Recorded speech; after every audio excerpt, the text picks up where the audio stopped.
বিসমিল্লাহির রহমানির রহিম। নারী ও শিশু নির্যাতন দমন আইন 2000, এই আইনটা পাশ হয় নারী ও শিশু নির্যাতন দমন আইন 2000 সালে। এ 8 নং আইন হিসাবে পাশ হয়। এই আইনে থেকেই সংশোধনী আছে বিভিন্ন সময়, এবং সর্বশেষ সংশোধনী 2025। আমরা 2025-এর সংশোধনী গেজেট আকারে পাইছি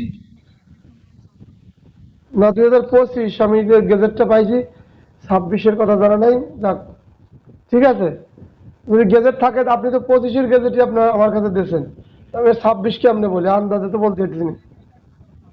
হয়তো যদি 25ই পড়তে থাকি, তা যেদিন 26 পাবান ওদিন 26 বলবেন। এই আইনের আমরা অর্ধেক আইন প্রায় আলোচনা শেষ করছি, আর বাকি অর্ধেক আছে, আশা করি শেষ হয়ে যাবে। প্রথমে 1 থেকে 16 পর্যন্ত আমাদের আলোচনা ছিল, এখন 1 থেকে 16 পর্যন্ত সূচি বলবো। এরপর থেকে আমরা 17 থেকে ব্যাখ্যামূলক আলোচনা করব। তাহলে আপনারা আমার সঙ্গেই থাকবেন। 1 হচ্ছে শিরোনাম, 1 হচ্ছে সংক্ষিপ্ত শিরোনাম, 2 হচ্ছে সংজ্ঞা, 2 হচ্ছে সংজ্ঞা, 2 এর ক হচ্ছে অপরাধ, 2 এর খ হচ্ছে অপহরণ, 2 এর গ হচ্ছে আটক, 3 এর ঘ হচ্ছে ট্রাইব্যুনাল, 3 এর ঘ হচ্ছে 2 এর ঘ হচ্ছে ট্রাইব্যুনাল, উমত হচ্ছে ধর্ষণ, উমত হচ্ছে ধর্ষণ, ছতে হচ্ছে নবজাতক, ছতে হচ্ছে নবজাতক, ছতে হচ্ছে নারী, ছতে হচ্ছে নারী, ডবল ছতে হচ্ছে বলাৎকার, ডবল ছতে হচ্ছে বলাৎকার, 3 ছতে হচ্ছে মারাত্মক জখম, 3 ছতে হচ্ছে মারাত্মক জখম, 3 ছতে হচ্ছে মারাত্মক জখম, বর্গের জ হচ্ছে মুক্তিপণ, বর্গের জ হচ্ছে মুক্তিপণ, বর্গের জতে মুক্তিপণ, ঝতে হচ্ছে ফৌজদারি কার্যবিধি আইনে অনুসন্ধান তদন্ত বিচার কার্যক্রম চলবে। ইমত হচ্ছে যৌতুক, ইমত হচ্ছে যৌতুক, ইমত হচ্ছে যৌতুক, ডবল ইম হচ্ছে যৌনকর্ম, ডবল ইম হচ্ছে যৌনকর্ম সংশোধনী। টতে হচ্ছে শিশু, টতে হচ্ছে শিশু, ঠতে হচ্ছে হাইকোর্ট বিভাগ, ঠতে হচ্ছে হাইকোর্ট বিভাগ। 3 হচ্ছে আইনের প্রাধান্য, 3 হচ্ছে আইনের প্রাধান্য, 3 হচ্ছে আইনের প্রাধান্য। 4 হচ্ছে দহনকারী, ক্ষয়কারী বা বিষাক্ত পদার্থ দ্বারা যদি কোনো নারীকে মৃত্যু ঘটায়, গুরুতর আঘাত করে বা নিক্ষেপ করে, তার শাস্তি। 5-6 বিলুপ্তি।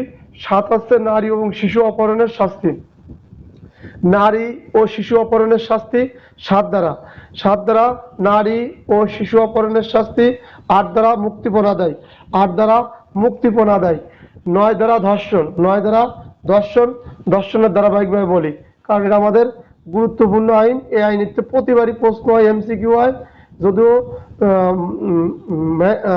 মাইনর অ্যাক্ট, মাইনর অ্যাক্টের ভিতরে এটা হচ্ছে বিশেষ আইন, এটা হচ্ছে বিশেষ আইন। মাইনর অ্যাক্ট 2 ভাগে ভাগ করা হয়, এটা হলো বিশেষ আইন, এটা হলো স্থায়ী আইন। তো এটা হচ্ছে বিশেষ আইনের মধ্যে পড়ছে, বিশেষ বিষয়ের উপর যে আইন করা হয় তাকে বিশেষ আইন বলে। 9 দ্বারা হচ্ছে ধর্ষণ, ধর্ষণের পরে মৃত্যু ঘটানো।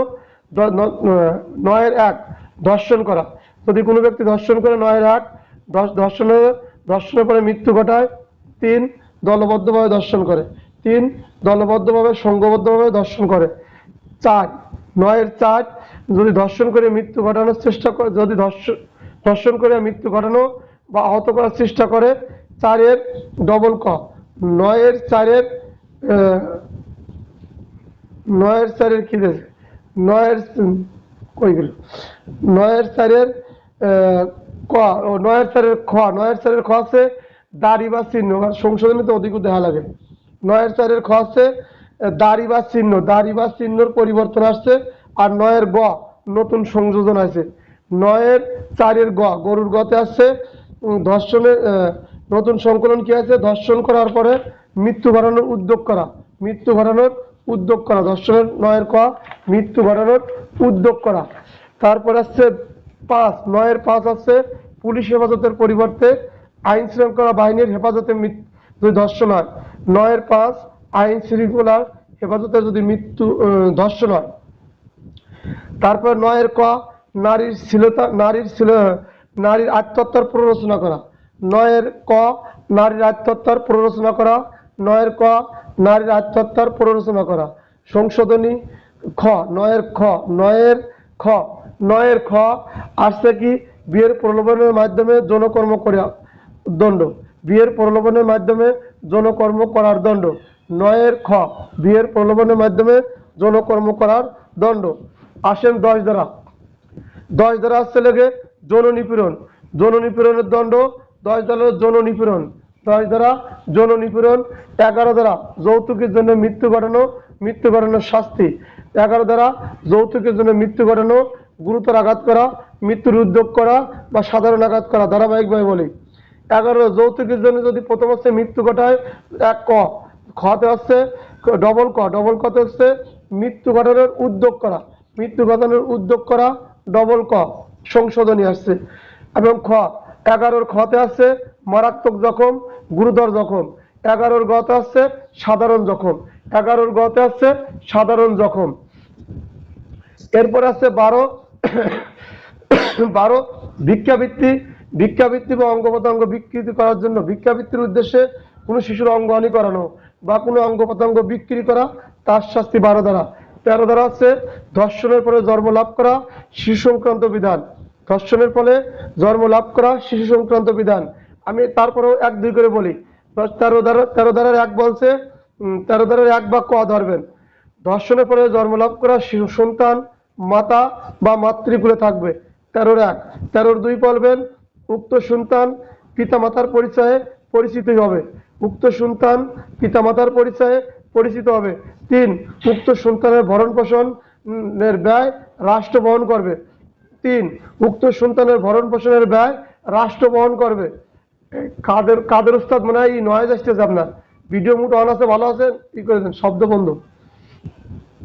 তারপরে 13 ঘরের গতে কি বলছে বা 4 বলছে, উক্ত সন্তানের বয়স, ধর্ষণের ফলে জন্ম লাভ করা যে সন্তান আসবে ওই সন্তানের বয়স 21 বছর পর্যন্ত, এই 21 বছর পুরুষ ছেলে, পুত্র সন্তানের জন্য 21 বছর, কন্যা সন্তান বিবাহ না হওয়া পর্যন্ত। এবং এই সন্তান যদি পঙ্গু হয়, বিকলাঙ্গ হয়, অটিজম হয়, পাগল হয়, তাহলে সে স্বীয় ভরণ পোষণ না হওয়া পর্যন্ত তার ভরণ পোষণ বা ব্যয়ভার দিয়ে যাবেন। এবং 3 বা 5 ধরবেন বা ধারাবাহিকভাবে লাগবেন। এরকম 1-এর ক, খ, গ, ঘ, আবার 2, অনেক সময় এত পড়া মিসিং হতে পারে। আমি মনে করি আপনি 13 থেকে 1, 2, 3, 4, 5, 6 করে লিখলেও এটা ভুল মনে অতখানি হবে না। তারপরে আমি বলতেছি 2, সরকার বিধি দ্বারা নির্ধারিত পদ্ধতিতে এই ব্যয়ভার বা অর্থের পরিমাণ নির্ধারণ করবেন। ধর্ষণের পরে জন্ম লাভ করা শিশু সংক্রান্ত সরকার নির্ধারিত পদ্ধতিতে সন্তানের ভরণ পোষণ কি পরিমাণ তা নির্ধারণ করে দেবেন।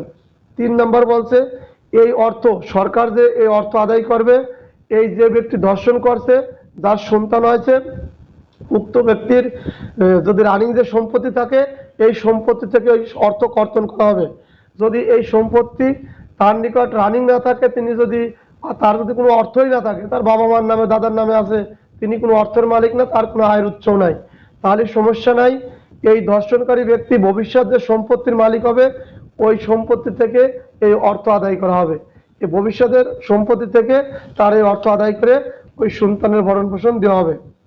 14 ধারা সংবাদ মাধ্যমে নির্যাতিত নারী এবং শিশুর পরিচয় প্রকাশ সংক্রান্ত বিধান। সংবাদের সাথে সংশোধনী আছে অনলাইন বা সামাজিক যোগাযোগ মাধ্যম। সংবাদ 14 ধারা সংশোধনী, সংবাদপত্র, অনলাইন বা সামাজিক যোগাযোগ মাধ্যম। শিরোনাম, এই মাধ্যমে নির্যাতনের শিকার, আগে ছিল নির্যাতন, এখন সংশোধনীত নির্যাতনের শিকার যে নারী বা শিশু তার পরিচয় সংবাদপত্রে, অনলাইন বা প্রিন্ট মিডিয়া, ইলেকট্রনিক মিডিয়া, সামাজিক যোগাযোগ মাধ্যমে প্রচার করে যদি তার হীন ঘটে তাহলে তার শাস্তি 14-2। 15 হলো ভবিষ্যৎ সম্পত্তির অর্থ আদায়। ভবিষ্যৎ সম্পত্তির অর্থ আদায় সংক্ষেপে বলি, ভবিষ্যৎ সম্পত্তির অর্থ আদায় যে এই নারী ও শিশু নির্যাতন দমন আইনের 4 থেকে 14 পর্যন্ত প্রত্যেকটা ধারায় জেল জরিমানা আছে, অর্থদণ্ড আছে। এই অর্থদণ্ড কিভাবে আদায় করা হবে, যদি তার অর্থ রানিং না থাকে, ভবিষ্যৎ যদি তিনি সম্পত্তির মালিক হবেন সেই বিদ্যমান সম্পত্তি থেকেও আদায় করা যাবে। এইটা 15 ধারার গল্প। 16 ধারার গল্প কি, অর্থদণ্ড ক্ষতিপূরণ আদায়ের পদ্ধতি। তাহলে এই নারী ও শিশু নির্যাতন দমন আইনের অপরাধের বিচার হয় ট্রাইব্যুনালে। এই ট্রাইব্যুনালে যে বিচার করে যে অর্থদণ্ড ধরবে সে অর্থ আদায় করবে জেলা কালেক্টর। এই অর্থ কিরা আদায় করবে, জেলা কালেক্টর। জেলা কালেক্টর যখন ওই আদেশ পাবে তিনি ওই ধর্ষণকারীর যার এই জরিমানা করেছেন ওই ব্যক্তির স্থাবর এবং অস্থাবর সম্পত্তির তালিকা করবে এবং নিলামে নিলামে বা ক্রয় করবে, নিলামে বিক্রি করবে অথবা ক্রয় করবে, অথবা এই স্থাবর অস্থাবর সম্পত্তি সরাসরি ওই জেলা কালেক্টর বিক্রি করে দেবে, জেলা কালেক্টর বিক্রি করে দেবে। এই বিক্রি করা অর্থ জেলা কালেক্টর কাকে দেবেন? ওই ট্রাইব্যুনালকে দেবেন। জেলা কালেক্টর কাকে দেবেন? ট্রাইব্যুনালকে দেবেন। ট্রাইব্যুনাল ওই পরবর্তী ব্যবস্থা গ্রহণ করবে। এখন আসেন 17 ধারা মিথ্যা মামলা, অভিযোগ ইত্যাদি শাস্তি। 17 ধারা মিথ্যা মামলা, মিথ্যা অভিযোগ ইত্যাদি। আমরা আজকে 17 ধারা থেকে আলোচনা করব। মিথ্যা মামলা, মিথ্যা অভিযোগ করার শাস্তি। যদি কোনো ব্যক্তি অন্য কোনো ব্যক্তি ক্ষতি সাধনের অভিপ্রায় কারণ কোনো ব্যক্তির বিরুদ্ধে আইন অমান্য করে, মানে মূল কথা হচ্ছে মিথ্যা মামলা, মিথ্যা অভিযোগ আমাদের দেশে বহুত হয়। এইটা কিন্তু আমরা দণ্ডবিধি আইন পেনাল করেও পড়ছিলাম, মিথ্যা মামলা বা মিথ্যা অভিযোগ। জয় আছেন বা অন্য কেউ বলতে পারবেন? হ্যাঁ, মিথ্যা মামলা, মিথ্যা অভিযোগ। এখন দেখেন এর সাথে ওর মিল হয় কিনা। যদি বেটা মানুষ পুরুষ মানুষের ক্ষেত্রে হয় তখন ওরাও দেবেন এরাও দেবেন। আমার মনে হয় এগুলি ভালো হয়, শুধু সমান পড়ো না। আর যদি শুধু নারী এবং শিশুই থাকে, কারণ নারী ও শিশু নির্যাতন দমন আইন 3 ধারায় বলছে এই আইনের অপরাধের বিচার অন্য কোনো আইনে করা যাবে না। ঠিক আছে, নারী ও শিশুতেই করা লাগবে। কিন্তু আপনারা আমার সাথে অলরেডি 5-7টা আইন পড়ছেন, প্রত্যেক আইনেই দেখবেন সিআরপিসি বাদে তাদের অপরাধের বিচার তাদের স্ব আইনে করা যায় এবং অন্য কোনো আইনেও করা যায়, সেই আইন কোনো বাধা সৃষ্টি করে না। কিন্তু নারী ও শিশুটি বলছে না, আমাদের অপরাধের বিচার আমাদেরটাই করবেন, অন্য কোনো আইনই যাবেন না। তারপরেও যখন এই যে মিথ্যা মামলা বা মিথ্যা অভিযোগের কথা আসলি, আপনি যদি 211 ব্যবহার করেন পেনাল কোড, তাহলে নাম্বার বেশি ছাড়া কম হবে না ইনশাল্লাহ। খালি 317 নারী শিশু এবং পেনাল কোডে যে কথাটা আছে আপনি জানলেন, দিয়ে দিলেন, ঠিক আছে। তাহলে মিথ্যা মামলা, মিথ্যা অভিযোগ করার শাস্তি 17 ধারা। এই 17 ধারার কি কি সংশোধনী আছে দেন, কারণ সংশোধনী দেওয়া লাগে, মুখস্থ করা নাই তো। 17 ধারার শুধু শব্দের পরিবর্তন আছে। শব্দের পরিবর্তন আছে মর্যাদাহানি, মর্যাদাহানির শব্দ সন্নিবেশিত হয়েছে। কোনো ব্যক্তির মর্যাদাহানি শব্দগুলি সন্নিবেশিত রয়েছে, বুঝলেন? মর্যাদাহানি এগুলো বিশেষ ইম্পর্টেন্ট না।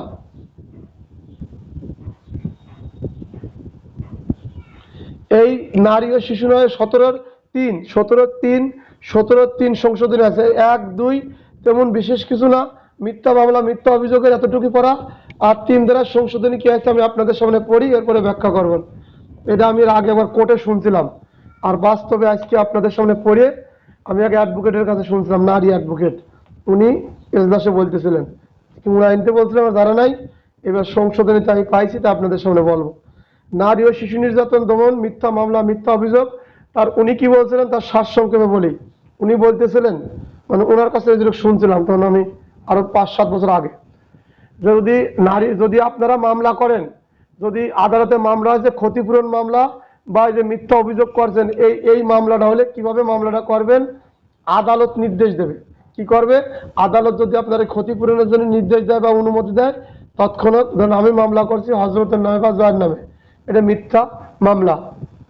কিন্তু আমি হারিয়ে যাওয়ার পরে আদালত বলবো ঠিক আছে জয়, এখন আপনি রিজাউলের নামে এই 211 ধরে মামলা করেন, কারণ রিজাউল আপনার নামে মিথ্যা মামলা বা মিথ্যা অভিযোগ করছিল। ঠিক সেম কথাটাই এইখানে এখন আইনের আলোকে আমি পড়বো, আপনারা শোনাই, পড়ছি একবার আবার উপরে।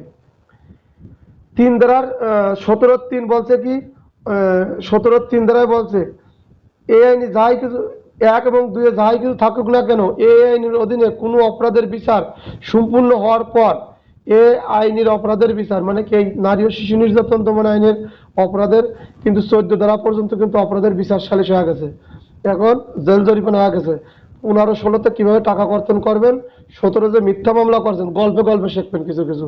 আমি আবার বলি, 1 বলছে শিরোনাম, 2 বলছে সংজ্ঞা।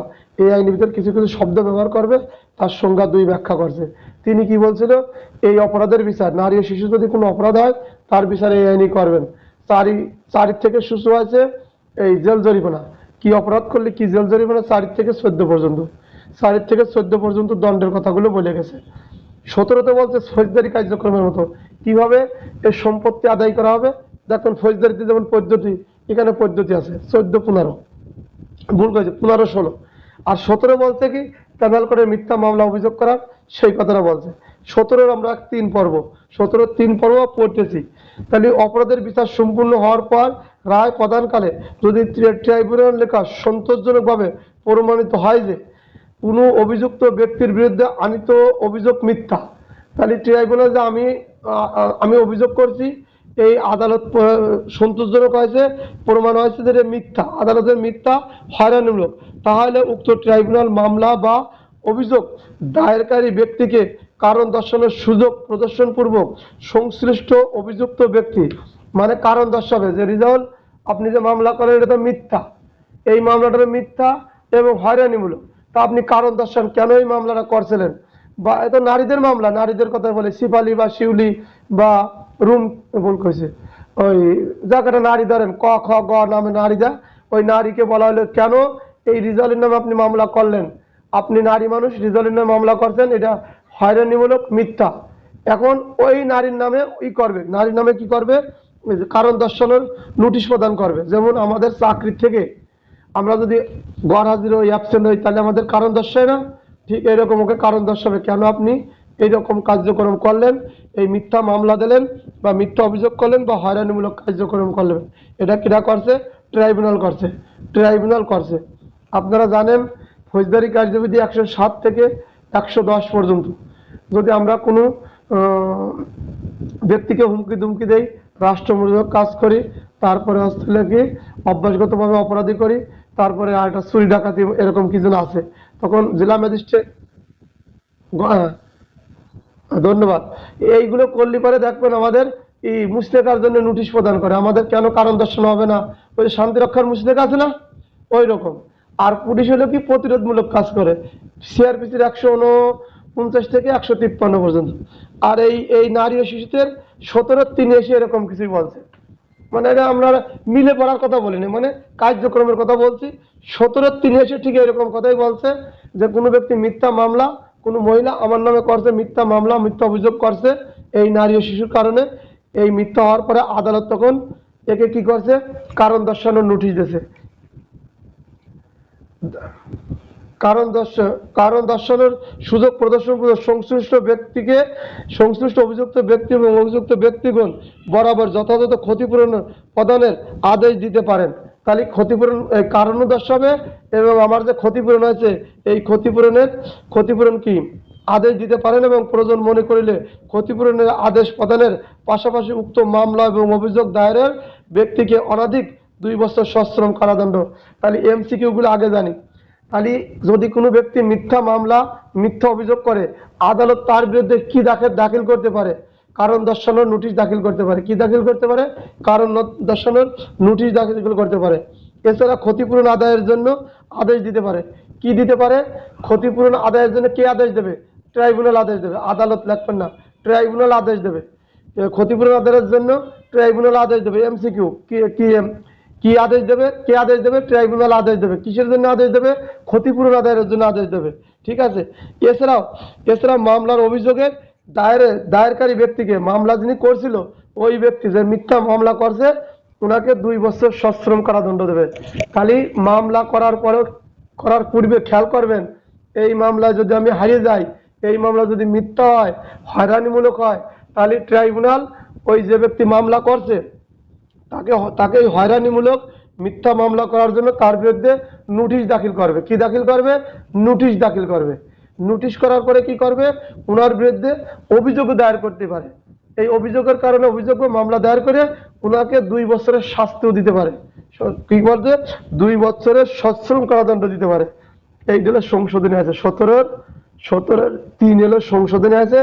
তাহলে আবারও বাংলা করে বলি, যদি কোনো নারী কোনো এই নারী ও শিশু নির্যাতন দমন আইনে নারীর নামও তো মামলা করতে পারে। কারণ কি বলতে পারেন, কারণ আমার মা আমার বোর কাছে কি যৌতুকের জন্য করছে, মারধর করছে, মারিয়ে ফেলাইছে বা যাই কিছু করছে, আঘাত করছে, তখন ওই আমার বউ আমার মার নামে মামলা করবে। এটা যৌতুক আইনের কত দ্বারা, 11 দ্বারা, নারী ও শিশু নির্যাতনের 11 দ্বারা। 4টে কথা আছে, 4টের যে কোনো একটা মামলা হয়েছে। কিন্তু এই মামলাটা ওই আমার বউটা মিথ্যা এবং হয়রানিমূলক করছে। আদালতের কাছে যখন হয়রানি এবং মিথ্যা বলে মনে হয়েছে তখন এই আদালত আমার বউকে কারণ দর্শানোর নোটিশ দিয়েছে, কেন আপনি এই মিথ্যা মামলা রিজলের মায়ের নামে করলেন, এই কারণ দর্শান, সেও তো একটা মহিলার নামে করছে না, কারণ দর্শানের নোটিশ দেবে, অথবা তার নামে একটা অভিযোগ দায়ের হবে, অথবা তাকে 2 বছরের জেল জরিমানা হবে। 17 দ্বারা বুঝতে পারছেন মিথ্যা মামলা বা মিথ্যা অভিযোগ করার শাস্তি। এইখানে এই কথাগুলো মনে রাখবেন। নতুন তো বলতে পারে, প্রশ্ন আসতে পারে, মিথ্যা মামলা মিথ্যা অভিযোগ হলে কি ধরনের অভিযোগকারীর বিরুদ্ধে কি ধরনের ব্যবস্থা নেওয়া আইনের আলোতে ব্যাখ্যা করেন। তখন আপনারা 3 ধারার এই ব্যাখ্যাগুলো লিখবেন। যদি এরকম মামলা করে এবং এটা যদি মিথ্যা বা হয়রানিমূলক আদালত মনে করে, আদালত তার নিকট নোটিশ দেবে, তার নিকট ও তার বিরুদ্ধে অভিযোগ দায়ের করবে এবং তার 2 বছরের জেল জরিমানা হতে পারে। এতটুকু। এরপরে আসেন 18 ধারা তদন্ত। 18 ধারা অপরাধের তদন্ত। নারী ও শিশু নির্যাতন দমন আইনের 18 ধারা অপরাধের তদন্ত সংশোধনী আছে, তো আমি তো একটু লিখে রাখছিলাম, দেহে বলি, কারণ ভুল হলে আবার এটা রেকর্ডিং, তো দেহে বলাতে লজ্জার কিছু নাই, কারণ আমাদের পড়াটা ছিল সেটার সাথে এর অনেকটাই সংশোধনী আছে, বুঝছেন।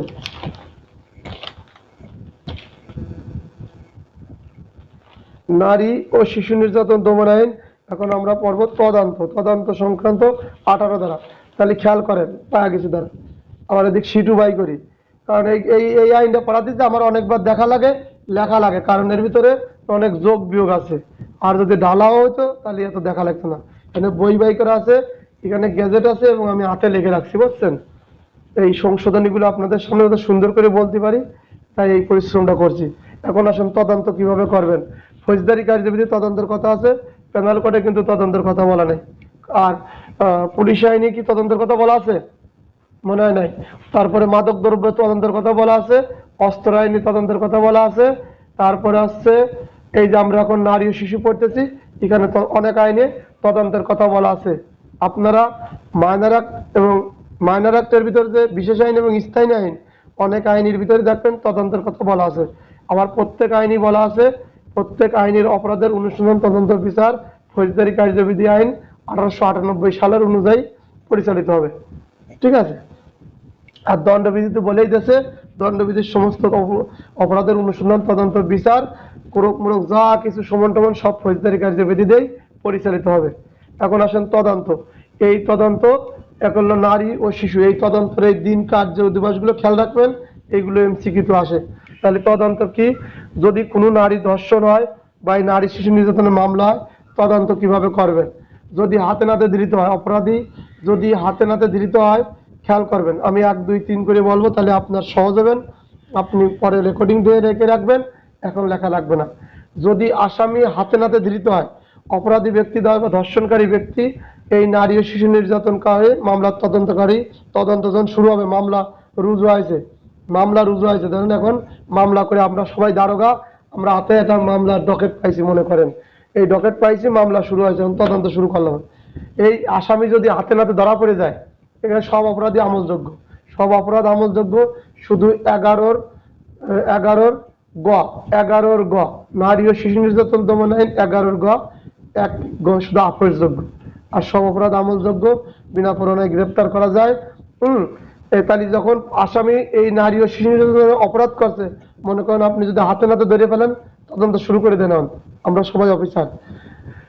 যদি হাতে নাতে ধৃত হয়, তাহলে 15 কার্য দিবস। হাতে নাতে ধৃত হলে মানে গ্রেপ্তার হলে, বা অন্য কোনো ব্যক্তি যদি আপনাকে ধরে গ্রেপ্তার করে পুলিশের কাছে দিয়ে যায়, আপনারা জানেন জনসাধারণ গ্রেপ্তার করতে পারে আমলযোগ্য অপরাধ করলে, তার সামনে দৃষ্টিশক্তির মাধ্যমে কোনো অপরাধ হলে। তাহলে যদি হাতে নাতে পুলিশ ধরুক বা অন্য কোনো মারফতে ধৃত হোক বা গ্রেপ্তার হোক, তাহলে এই তদন্ত কাজ আপনি সময় পাবেন, তদন্তকারী কর্মকর্তা সাব ইন্সপেক্টর 15 কার্য দিবস সময় পাবেন। কত কার্য দিবস? 1 নম্বর খেয়াল করবেন, 15 কার্য দিবস সময় পাবেন। 2 নম্বর কথা হচ্ছে, যদি হাতে নাতে ধৃত না হয়, যদি আসামি হাতে নাতে ধৃত না হয়, তাহলে আপনি পাবেন 30 কার্য দিবস। আগে কিন্তু বেশি ছিলেন, কমেছে, আগের বইটা বাই করবেন না, আমি সংশোধনী গেজেটের থেকে বলছি। তাহলে 2 নম্বর হচ্ছে 30 কার্য দিবস। 30 কার্য দিবস কেন হবে? হাতে নাতে ধৃত হয় নাই। তাহলে কোনো আসামি যদি হাতে নাতে গ্রেপ্তার হয় বা অন্য কোনো ব্যক্তি গ্রেপ্তার করে নিয়ে আসে, 15 কার্য দিবস 1 নম্বর। 2 নম্বরে আসামি যদি হাতে নাতে ধৃত না হয়, পলাতক থাকে, এই ক্ষেত্রে আপনি 30 কার্য দিবস সময় পাবেন তদন্তকারী কর্মকর্তা। এই তদন্তকারী কর্মকর্তা আগে ছিল সে গল্পবাদ, যদি এই সময়ের মধ্যে তদন্ত সম্পূর্ণ না করতে পারেন, আগের গল্পবাদ আমি বলছি, এই নতুন যে গেজেট সেইটা পড়াতেছি, নতুন গেজেটে পড়াতেছি। এই 15 দিনও শেষ হলে না, 30 দিনও হয় না। এখন আপনি অতিরিক্ত 15 কার্য দিবস সময় পাবেন, অতিরিক্ত 15 কার্য দিবস সময় পাবেন। যখন আপনি এই 15 দিনে বা 30 দিনে সম্পূর্ণ করতে না পারেন, এর সুনির্দিষ্ট কারণ জানাচ্ছেন আপনার ঊর্ধ্বতন কর্মকর্তা, ট্রাইব্যুনাল বা আদালতকে জানানোর করার পরে আপনার অতিরিক্ত আরো 15 কার্য দিবস সময় পেলেন। এই এরপরে 3 আছে, 3 আবার দেখে পড়ি। তাহলে 1 নাম্বার হচ্ছে লেগে যদি আসামি হাতে নাতে ধৃত হয় তাহলে হচ্ছে 15 কার্য দিবস। আসামি যদি হাতে নাতে ধৃত না হয় তাহলে 30 কার্য দিবস। এই সময়ের মধ্যে যদি আপনি তদন্ত শেষ করতে না পারেন তাহলে অতিরিক্ত 15 কার্য দিবস সময় পাবেন। 3টে অপশন চলে গেছে, প্রথমে 15, তারপরে 30, তারপরে 15। এখন আসেন গেজেটেরটা নতুন ভাষণ, নতুন কিছু পড়ি। গেজেটে আসছে লেগে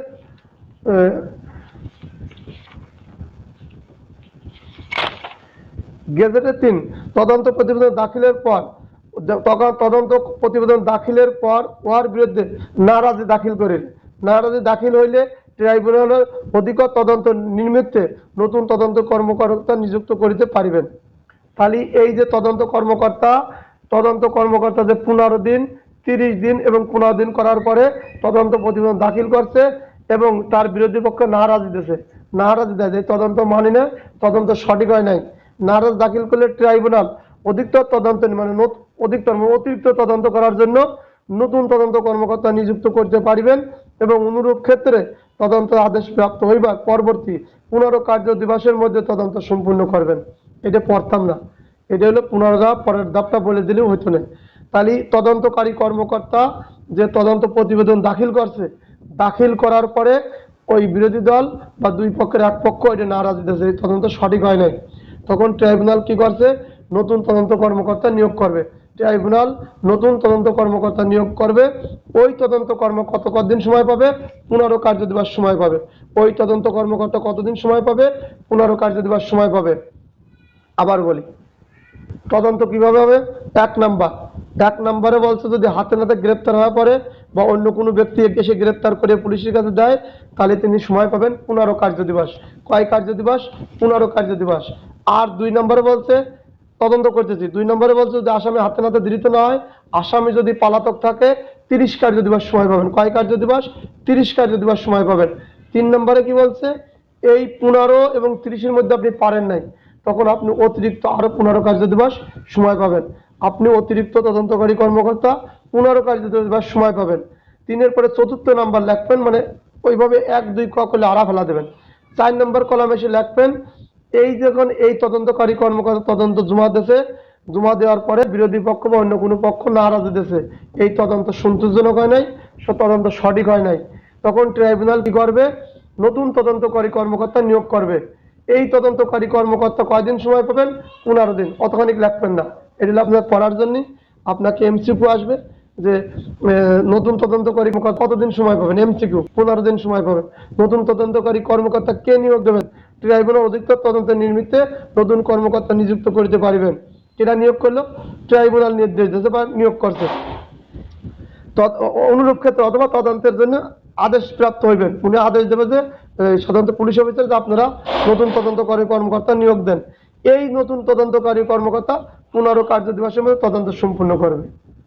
তাহলে প্রথম জন মনে করেন 15 দিন, পরের জন 30 দিন, তারপর দ্বিতীয় তদন্ত 15 দিন, এরপরে নতুন কর্মকর্তা নারাজি হওয়ার কারণে 15 কার্য দিবস তিনি সময় পেলেন। সবাই 15 কার্য দিবস, 15 কার্য দিবস, 30 কার্য দিবস, 15 কার্য দিবস, 15 কার্য দিবস সময় পেলেন।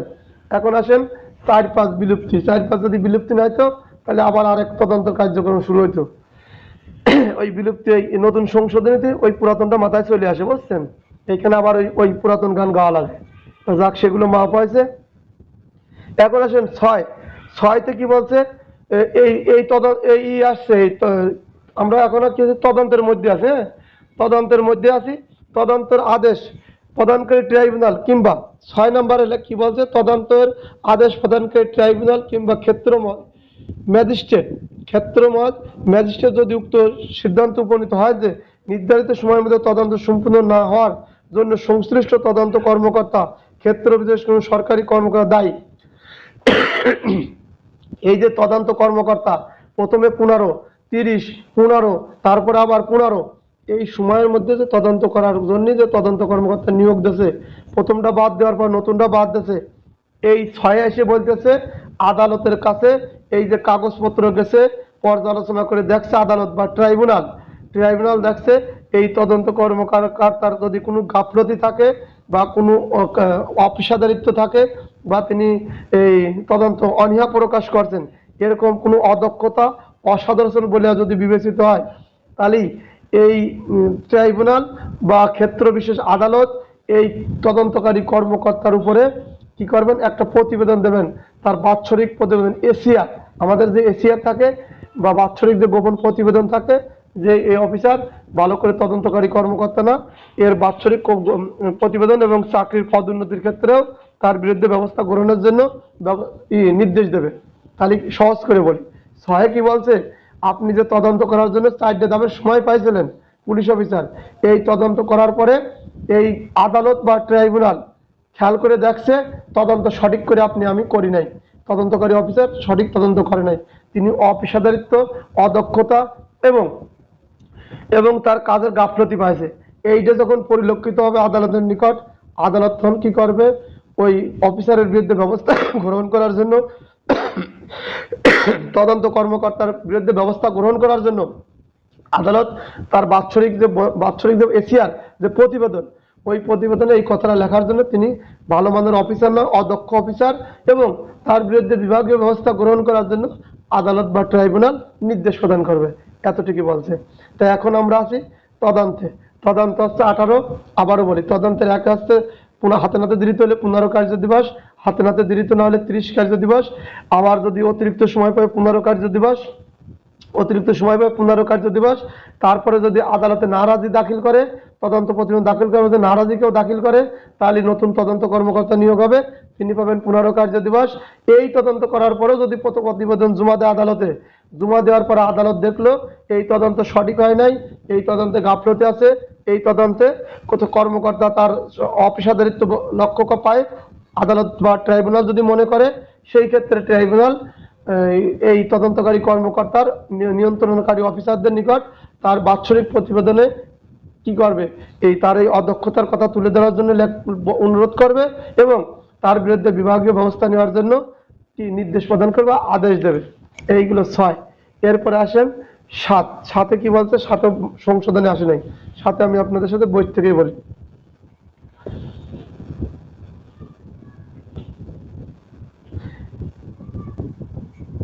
এখন 7-এ বলছে কি, তদন্ত প্রতিবেদন দাখিল করার পর আদালত এই তদন্ত প্রতিবেদন গ্রহণ করছে বা চার্জশিট আদালতে গ্রহণ করছে, এই গ্রহণ করার পরে আদালতের নিকট প্রতীয়মান হয়েছে যে তদন্তকারী কর্মকর্তা যাকে আসামি করছে আসলে ওর সাক্ষী হওয়ার দরকার, আর যারা সাক্ষী করার দরকার তারা আসামি করে ফেলছে, তাকে কি করছে, আসামি করছে।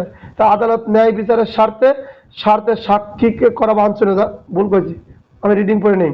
7 নম্বর, তদন্ত প্রতিবেদন দাখিলের পর ট্রাইব্যুনাল তদন্ত সংশ্লিষ্ট তথ্যাদি পর্যালোচনা করিয়া এই মর্মে সন্তুষ্ট হবে তদন্ত প্রতিবেদনে আসামি হিসাবে উল্লেখিত কোনো ব্যক্তিকে ন্যায় বিচারের স্বার্থে সাক্ষী করা বাঞ্ছনীয়, তবে উক্ত ব্যক্তিকে আসামির পরিবর্তে সাক্ষী হিসাবে গণ্য করার নির্দেশ দিতে পারবেন, মানে নিষেধ দেওয়ার কথা আগে কথা বলছিলাম। তাহলে 7, 18-এর 7-এ কি বলছে, তদন্ত প্রতিবেদন যখন দাখিল হয়, এটা হলো চার্জশিট যখন আদালতে দেশে, এই আদালত চার্জশিট পাওয়ার পরে, ট্রাইব্যুনাল চার্জশিট পাওয়ার পরে ট্রাইব্যুনাল পর্যালোচনা করে দেখছে যে এই মামলার একজন আসামি, তাকে সাক্ষী করা প্রয়োজন, তাকে সাক্ষী করলে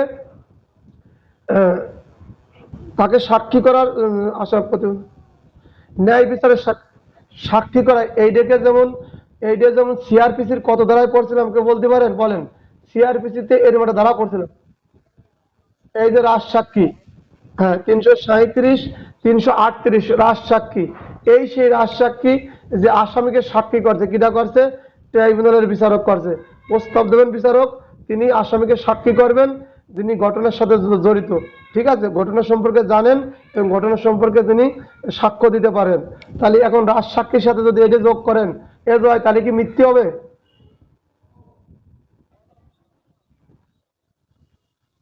হ্যাঁ, যাক, তাহলে আপনারা অনেক গাইডই পড়ছেন বা পড়বেন, কোথাও কিন্তু এই কথা লিখতে পারে নাই, শুধু সমন অরেন পরোয়ানা আর জেনারেল ডায়েরির সাথে বিনা পরোয়ানায় গ্রেপ্তার। আমাদের আমব্রাঞ্চের লোকের পথে গেলে মেলা কষ্ট হয়, খালি এই নিয়ে বসে থাকে।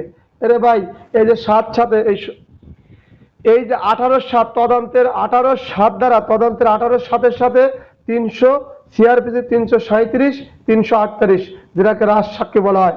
তাহলে কি বলছে, তদন্ত প্রতিবেদন দাখিল করার পর, তদন্ত প্রতিবেদন যখন আদালতে পুলিশ অফিসার দাখিল করবে, এই আদালত এই তদন্ত প্রতিবেদন পর্যালোচনা করে দেখছে যে কোনো আসামিকে সাক্ষী করা বাঞ্ছনীয় বা সাক্ষী করলে সুবিধা হয়, তাহলে আদালত উক্ত আসামিকে সাক্ষী করতে পারেন, সাক্ষী করার নির্দেশ দিতে পারেন। তাহলে আমরা সিআরপিসিতে পড়ছিলাম, এখন 8-এ আসেন। 8-এ কি বলছে, 8 পড়ে নেই রিডিং, তারপরে ব্যাখ্যা করবেন যাতে ছুটে না যায়। 8-এ বলছে, যদি মামলা সাক্ষ্য গ্রহণ সমাপ্ত পরে ট্রাইব্যুনালের নিকট প্রতীয়মান হয় যে এই আইনের অধীনে কোনো অপরাধ তদন্তকারী কর্মকর্তা কোনো ব্যক্তিকে অপরাধের দায় হইতে রক্ষা করিবার উদ্দেশ্যে তদন্ত কার্যে গাফলতির মাধ্যমে অপরাধটি প্রমাণের ব্যবহারযোগ্য কোনো আলামত গ্রহণ বা বিবেচনা না করিয়া বা মামলা প্রমাণের প্রয়োজন ব্যতি রেখে উক্ত ব্যক্তিকে আসামির পরিবর্তে সাক্ষী এবং গুরুত্বপূর্ণ সাক্ষীকে পরীক্ষা না করিয়া তদন্ত প্রতিবেদন দাখিল করিয়াছেন, তাহলে যাক সংক্ষেপে বলি, রিডিং তো পড়লামই, আগেই বললে ঠিক ইসলাম এডে। 8-এ কি বলছে, 8-এ বলছে তদন্ত প্রতিবেদন আপনি দাখিল করছেন, তদন্ত প্রতিবেদন পুলিশ অফিসার দাখিল করার পরে ট্রাইব্যুনাল এই তদন্ত প্রতিবেদন কিন্তু নাড়াচাড়া করে, সিডি কেস ডায়েরি মানে ডকেট মকেট সব নাড়াচাড়া করে দেখছে এই তদন্তকারী কর্মকর্তা যে আসামিকে যাকে আসামি করছে আসলে উনি আসামি হওয়ার যোগ্য না, উনি হলো সাক্ষী হওয়ার যোগ্য। আবার অনেক দামি দামি সাক্ষী ছিল, তাদের পরীক্ষা নিরীক্ষা না করেই বা তাদের সাক্ষী না দিয়ে অন্য কোনো ব্যক্তিকে সাক্ষী দিয়েছে যারা ঘটনা সম্পর্কে জানে না, বোঝে না, বা এরকম ব্যক্তি আদালতের নিকট সন্দেহ হয়েছে বা পছন্দ হয় নাই। তাহলে আদালত কি দেখলো, তদন্ত প্রতিবেদন যখন দাখিল করছে পুলিশ অফিসার, দাখিল করার পরে দেখছে যে এই তদন্ত প্রতিবেদনে যাকে সাক্ষী আসামি করার দরকার তাকে আসামি করে নাই, তাকে সাক্ষী করছে। আর যারা সাক্ষী করার দরকার তাকে আসামি করছে, অথবা যাকে সাক্ষী এই ঘটনা সম্পর্কে ভালো জানে তাকে সাক্ষীতে রাখে নাই, তার ডিএনএ পরীক্ষা বা অন্যান্য কোনো পরীক্ষা নিরীক্ষা করে নাই। এই সমস্ত বাদ রেখে যে প্রতিবেদন ভুলভাল দাখিল করছে, এরকম যদি দাখিল করে তাই তদন্ত কর্মকর্তার বিরুদ্ধে অবলাদ দক্ষতা এবং অসৎ আচরণের চিহ্নিত ট্রাইব্যুনাল উক্ত নিয়ন্ত্রণকারী কর্মকর্তা আইনানুগ ব্যবস্থা গ্রহণের জন্য নির্দেশ দেবে। তাহলে 6-তে একবার তদন্তকারী কর্মকর্তার বিরুদ্ধে অভিযোগ দায়ের করছে, আবার 8-এ করছে। 6-এ করছে কি কারণে, 6-এ করছে কি কারণে সেটা জানেন, এবং 8-এ কেন করছে। 8-এ কি জন্য করছে, তদন্ত কর্মকর্তা যে তদন্ত প্রতিবেদন দাখিল করছে ওই দাখিলের মধ্যে মূল আসামিকে না করে নর্মালকে আসামি করছে, আর সাক্ষীকে আসামি করছে, আসামিকে মানে উল্টাপাল্টা কাজ করছে। এইটা আদালতের নিকট প্রতীয়মান হয়েছে।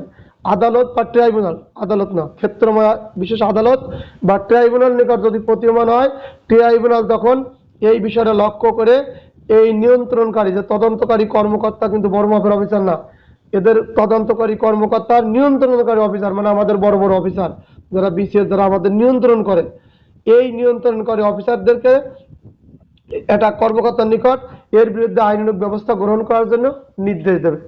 এতটুকু কথাই। এরপর আসে 9 এই ব্যাখ্যাটা যদি আমি ঘুরিয়ে আবার করতে যাই তাহলে আজকের ক্লাসের ভিতরে শেষ। 9 খেয়াল করেন, ট্রাইব্যুনাল কোনো আবেদনের প্রেক্ষিতে বা অন্য কোনো তথ্যের ভিত্তিতে কোনো তদন্তকারী কর্মকর্তার পরিবর্তনের জন্য কোনো তদন্তকারী কর্মকর্তা নিয়োগের জন্য সংশ্লিষ্ট কর্তৃপক্ষ নির্দেশ দিতে পারেন। 9 ধারায় বলছে ট্রাইব্যুনালে যদি কোনো ব্যক্তি আবেদন করেন যে তদন্তকারী কর্মকর্তা পরিবর্তন করা প্রয়োজন, তাহলে ট্রাইব্যুনাল তদন্তকারী কর্মকর্তা পরিবর্তন করার জন্য নির্দেশ দিতে পারেন। 9 ধারায় কি বলছে, তদন্তকারী কর্মকর্তাকে পরিবর্তন করা যায়। রিজাল্টের মতো তদন্তকারী কর্মকর্তা চায় না, তারা তদন্ত পরিবর্তন চাওয়ার জন্য আদালতে অভিযোগ করছে ওই তদন্তকারী কর্মকর্তা রিজল বাদ, আমি ছিলাম বাদ, আমার পরিবর্তন অন্য কোনো জন, তাহলে এই আদালত এই তদন্তকারী কর্মকর্তা পরিবর্তনের জন্য নির্দেশ দিতে পারে। এরপর আসেন নতুন সংশোধনী আছে 10 18-10 এলো, কয়েকবার ঘুরিয়ে ঘুরিয়ে করলে ভালো হতো বুঝছেন, কিন্তু সময়ের কমের কারণে আমরা বারবার ব্যাখ্যা না করি। 10-এ কি বলছে, এই 18-10 হলো নতুন সংশোধনী আছে। 18-10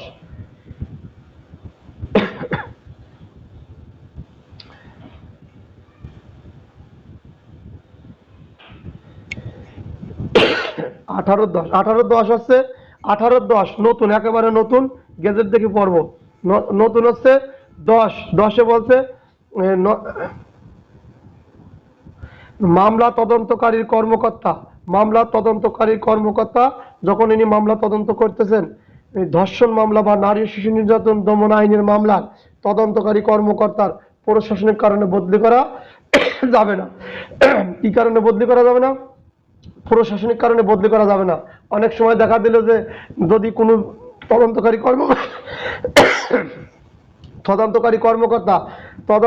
কর্মকর্তা যদি নারী ও শিশু নির্যাতন দমন আইনের অপরাধের তদন্ত করতে থাকে, সেই তদন্ত তার কি করা যাবে না, তাকে বদলি করা যাবে না প্রশাসনিক কারণে।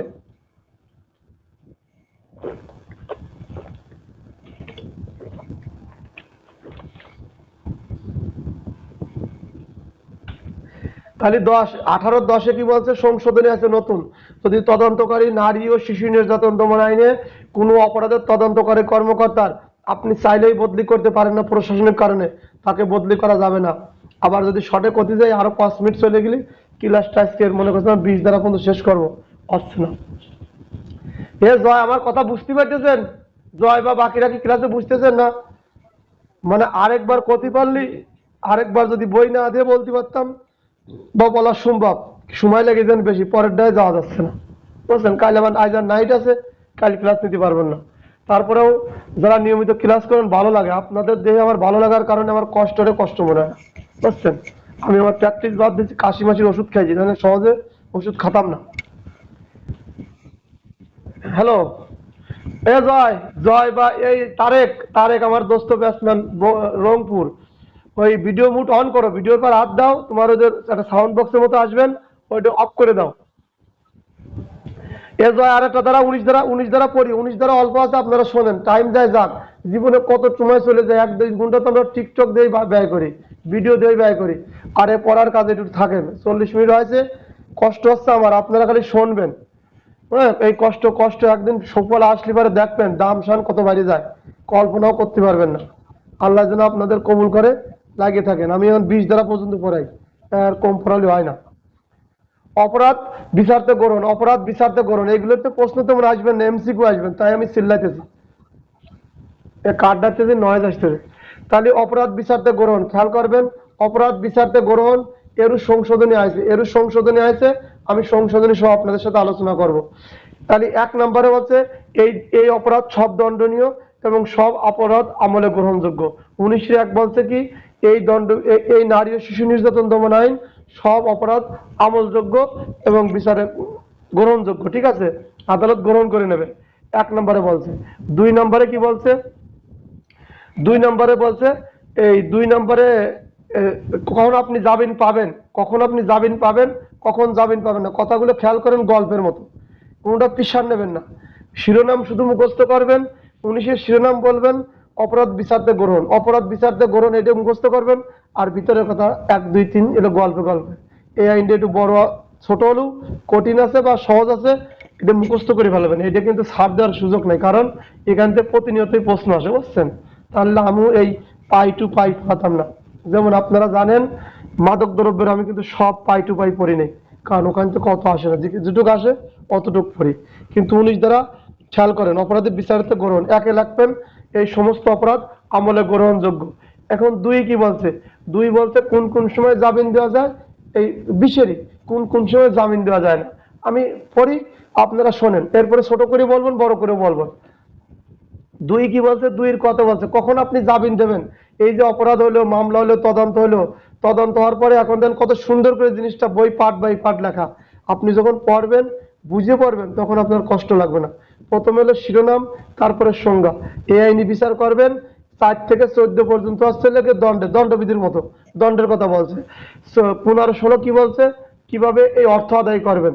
17 মিথ্যা মামলা করছেন, 18তে তদন্তের কথা বলছে, 19 হচ্ছে লেগে এই অপরাধ আমলে গ্রহণ করছে এবং আপনাকে জামিন কখন দেওয়া যাবে, কখন দেওয়া যাবে না। তাহলে আপনি অপরাধ করছে বললে সারা জীবন কি জেলখানায় থাকবেন? না, আসেন, কত সুন্দর সুন্দর কথা পড়লে ভালো লাগবেন। যদি ছুটে যায় সংশোধনের দিক বারবার তাকার লাগে, বুঝছেন? কারণ আমার পুরাতন বই, আর আমার পুরাতন বইলে মুখস্থ করা, আর এই জন্য সংশোধনী দেখি। 1-এ বলছে দুই 20-এর 2 এভাবে আপনি করবেন না, এগুলো আমি আপনার পরে পরে ঠিক করে দেবেন। কতে বলছে তাকে মুক্তি দেওয়ার আবেদনের উপর অভিযোগকারী পক্ষকে শুনানির সুযোগ দেওয়া না হলে তাহলে আপনাকে জামিন দেওয়া যাবে না। যে ব্যক্তি অভিযোগ করছে তাকে শুনানির সুযোগ না দিয়ে আপনাকে জামিন দেওয়া যাবে না। যার নামে মামলা হয়েছে ওই আসামি মামলার কখন জামিন দেওয়া যাবে না, তাহলে আবেদনের অভিযোগকারীর পক্ষের শুনানির সুযোগ না দিয়ে অভিযোগ যারা করছে এই মামলার কিন্তু শুনানি হয়। যারা আদালতে চাকরি করছেন দেখবেন বলবে যে আজকে আমার মামলার শুনানি আছে, আমার মামলার শুনানি আছে। এই শুনানির সুযোগ না দিয়ে এই আদালত তাকে জামিন দিতে পারে না। আসামি দেখবেন জামিন দেওয়া যায় না, কখন যায় না? এই অভিযোগকারী পক্ষের মামলার শুনানির সুযোগ না দিয়ে তাকে জামিন দেওয়া যায় না।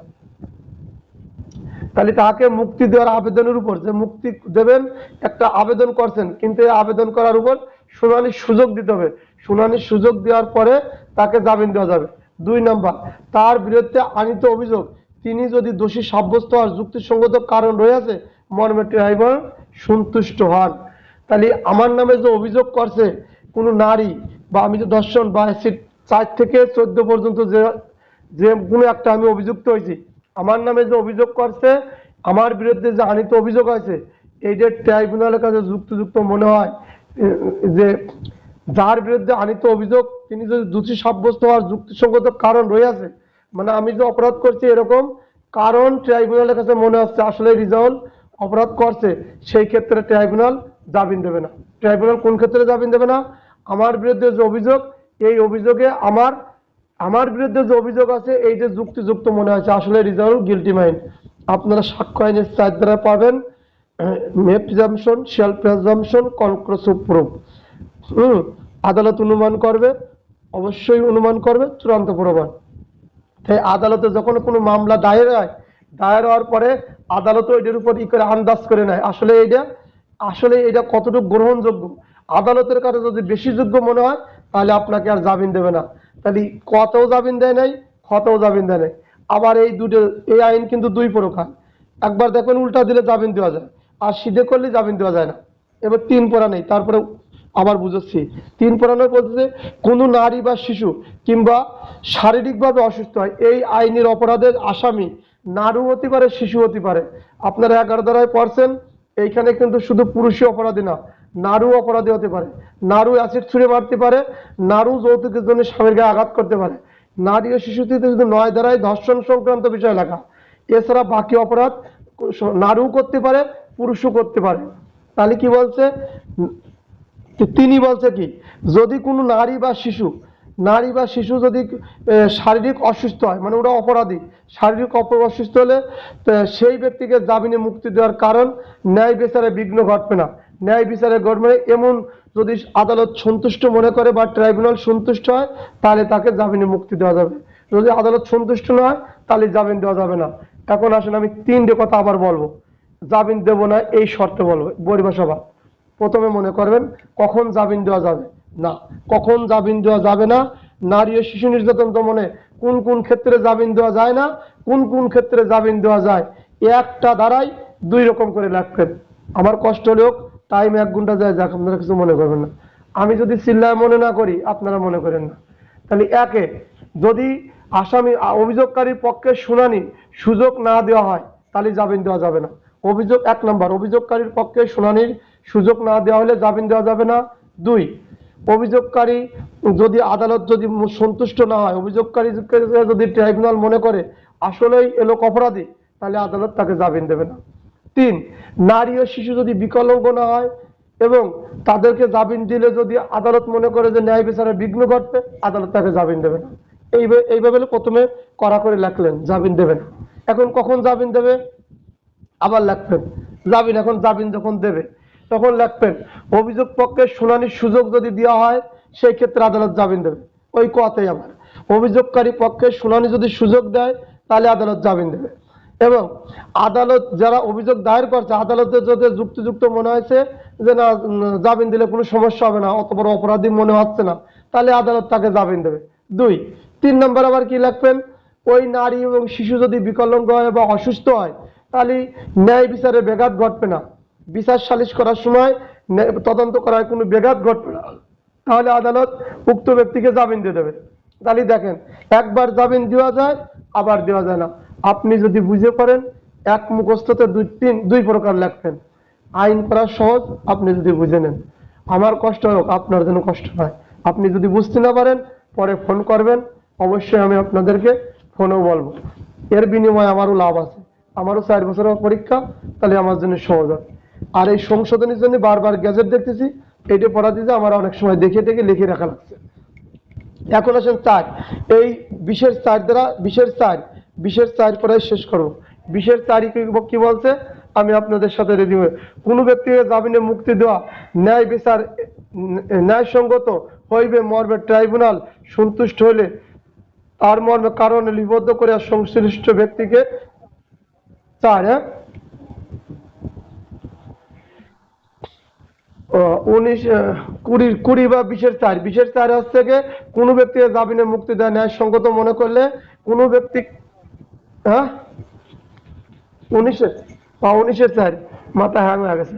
19-4 কোনো ব্যক্তিকে যদি আদালত মনে করে যে তাকে জামিন দিলে ন্যায় বিচারে কোনো ব্যাঘাত ঘটবে না, কোনো সমস্যা হবে না, আদালত তাকে জামিন দিতে পারে। আদালত যদি কাউকে জামিন দেয়, তা অন্য কেউ তার উপর ইন্টারফেয়ার করতে পারে না। আদালত ইচ্ছাধীন স্বেচ্ছাধীন ক্ষমতা। আর একটা নাগরিকের তার অধিকার। জামিন মানেই মামলা শেষ হয়ে যাওয়া না। অনেকে বলে জামিন পাইছে মানে মানে অর্ধেক শেষ হয়েছে না। গোলাম হোসেন এত সহজ না। জামিন পাইছেন, আপনি সাময়িকভাবে মুক্তি আছেন। আপনার কি আদালতের, এটা আমরা যেমন বিভাগীয় মামলা রুজু হয়, আমার নামে যে বিভাগীয় মামলা থাকে, আমি পদোন্নতি পরীক্ষা দিতে পারবো না। আমি সুষ্ঠুভাবে ডিউটি ওয়ারেন্ট তামিল সবকিছু আপনার সাথে করতেছি, তার মানে কি আমার পিছনের এই কাগজটা কি চলমান প্রক্রিয়া না? দেখা গেল আমার ওই মামলায় আমার চাকরি চলে গেল, আমার মেজর পানিশমেন্ট হলো, তাহলে কি আমি কি মাপ পেলাম? আমি কিন্তু নিয়মিত ডিউটি করছি। আর যার সাসপেনশন করে রাখে আমাদের এই বিভাগীয় মামলায় বা আমাদের বিরুদ্ধে যখন অভিযোগ হয়, তখন ওকে কি করে, যেমন আদালতের ক্ষেত্রে কারাগারে রাখে, আর আমাদের ডিপার্টমেন্টের ক্ষেত্রে ওকে সাসপেনশন করে রাখে, ওর অনেক কিছু খর্ব করে দেয়। আর আদালতে দেখলে পুলিশ অফিসার মনে করলে না, সাসপেনশন না করেই ওর রেগুলার ডিউটিও করাই, এবং ওর যে আমরা যদি যে ব্যবস্থা হয়, যে রায় নামে সেইভাবে ওর ব্যবস্থা নেব। এরকম মানে এই পার্থক্যটা আপনাদেরকে সহজ করার জন্য চেষ্টা করলাম। 19 আরেকবার বলি, অপরাধ আমলে গ্রহণযোগ্য। 2 বলতে কখন জামিন দেবেন, অভিযোগকারী পক্ষের শুনানির সুযোগ না দিলে জামিন দেওয়া যাবে না। 2 বলছে যে দোষী যার বিরুদ্ধে অভিযোগ হয়েছে, আদালত যদি ট্রাইব্যুনাল যদি মনে করে যুক্ত আছে, আসলে সে অপরাধ করছে, জামিন দেওয়া যাবে না। নারী ও শিশু যদি হয় এবং শারীরিক অসুস্থ হয়, তাহলে আদালত যখন ন্যায় বিচারের স্বার্থে কোনো ব্যাঘাত সৃষ্টি করবে না, তাহলে জামিন দিতে পারে। 4 বলছে আদালত যাকে জামিন দিয়েছে ওই জামিন যাকে দেওয়া হয়েছে ওই ব্যক্তি এই জামিন দিলে আমাদের কোনো বিচারের কোনো সমস্যা সৃষ্টি হবে না, সেক্ষেত্রে আদালত তাকে জামিন দিতে পারে। আসসালামু আলাইকুম। মেলা সময়